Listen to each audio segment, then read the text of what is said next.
Jim Bauer with PuroClean Restoration Specialists here at our restoration facility in West Frisco. We're standing here in beautiful 70-degree spring, early summer weather, but the issue that we're having increasingly lately is folks calling us with frozen pipes. And let me show you what has happened. This is a protector for your hose bib, and many folks put this on their house this winter when we had the Arctic weather in January and a little bit in February, but some people didn't, and also some folks left their hoses on their exterior hose bib as well. So not having an insulated protector or leaving your hose bib left you vulnerable to the pipes freezing. So this would be the hose bib, and then hopefully this would have provided adequate protection.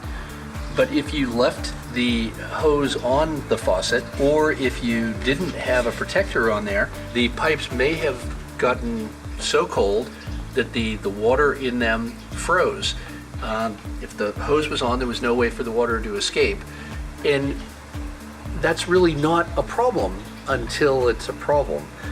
When you go to use this faucet for the first time, because the faucet was designed with something called a frost-free system, that it's not until you turn it on in the spring or the summer when you're starting to landscape or wash your car or use your exterior hoses, that's when the leak occurs. So if you have a situation like this where you find that your hose bib did leak when you turned it on, please give us a call. This is what we do. We can come out, we can help assess the situation. And sometimes this damage is very obvious, that your carpeting or your wood flooring is affected. Sometimes the wall or the baseboard is visibly wet, but sometimes the damage is inside the wall, and that can be a problem. And that's where our diagnostic techniques, our different moisture meters, all of our experience can really help you make an informed decision about the damage at your home.